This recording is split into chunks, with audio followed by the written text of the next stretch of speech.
Nelson Mandela ദക്ഷിണാഫ്രിക്കയ്ക്കായി പോരാടി 27 വർഷങ്ങൾ ജയിലിൽ കിടന്ന് പുറത്തുവന്ന വ്യക്തിയാണ്. അദ്ദേഹം ജയിൽ മോചിതനായ ശേഷം 5 വർഷങ്ങൾ ദക്ഷിണാഫ്രിക്കയുടെ പ്രസിഡന്റായി സേവനമനുഷ്ഠിച്ചു. അദ്ദേഹം പ്രസിഡന്റായ ശേഷം തന്റെ അംഗരക്ഷകരോടൊപ്പം പട്ടണത്തെ ചുറ്റി നടന്നിട്ട് ഒരു സാധാരണ ഹോട്ടലിൽ കയറി ആഹാരം കഴിക്കുവാൻ തീരുമാനിച്ചു. അങ്ങനെ അവർ പട്ടണം മുഴുവൻ ചുറ്റിക്കറങ്ങി ഒരു സാധാരണ ഹോട്ടലിൽ കയറി ആഹാരം കഴിക്കുവാനായി ഇരുന്നു. അംഗരക്ഷകർ ഓരോരുത്തരും അവർക്കിഷ്ടപ്പെട്ട ആഹാരം ആവശ്യപ്പെട്ടു. അവർക്ക് ആഹാരം കൊണ്ടുവരുന്നതും കാത്തിരുന്ന സമയം നെൽസൺ മണ്ടേല അവരുടെ എതിർവശത്ത് തനിയെ ഇരുന്ന് ആഹാരത്തിനു വേണ്ടി കാത്തിരിക്കുന്ന ഒരു മനുഷ്യനെ ശ്രദ്ധിക്കുവാനിടയായി. അദ്ദേഹം തന്റെ അംഗരക്ഷകനെ അയച്ച് ആഹാരം വരുമ്പോൾ തനിയെ ഇരിക്കാതെ ഞങ്ങളോട് കൂടെ വന്നിരിക്കുവാൻ ക്ഷണിച്ചു.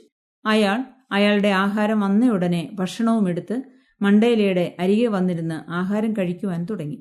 അയാൾ ആഹാരം കഴിക്കുമ്പോൾ അയാളുടെ കൈ വിറയ്ക്കുന്നുണ്ടായിരുന്നു. അത് മണ്ടേല ശ്രദ്ധിച്ചു. അംഗരക്ഷകരും അത് കണ്ടിരുന്നു. എല്ലാവരും കഴിച്ചു കഴിഞ്ഞപ്പോൾ ആ മനുഷ്യനും എഴുന്നേറ്റുപോയി.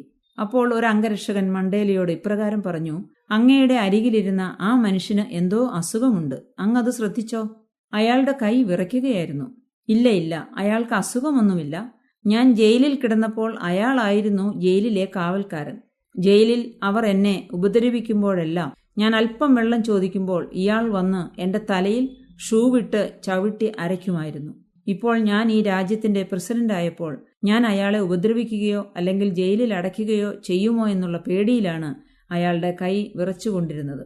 എന്നാൽ അയാളെ ശിക്ഷിക്കുക എന്നത് എന്റെ ശീലമല്ല, എന്റെ സ്വഭാവവുമല്ല. പകരത്തിന് പകരം ചെയ്യുക എന്ന തീരുമാനം ദേശത്തെ നശിപ്പിക്കും.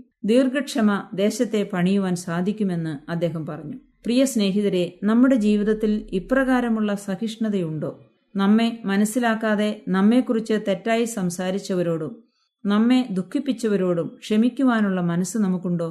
ക്ഷമിക്കുക എന്നത് ദൈവത്തിന്റെ പദ്ധതിയാണെന്ന് മണ്ടേല പല പ്രസംഗങ്ങളിലും പറഞ്ഞിട്ടുണ്ട്. ഈ ദൈവിക ഗുണങ്ങളെ നാമും ഏറ്റെടുത്ത് നമുക്ക് തിന്മ ചെയ്തവരോട് ക്ഷമിക്കുവാൻ തയ്യാറാകുമോ? ക്രിസ്തു നമ്മോട് ക്ഷമിച്ചതുപോലെ നിങ്ങളും ഒരുവനോട് ഒരുവൻ ക്ഷമിപ്പീനെന്ന് ബൈബിളും പറയുന്നു.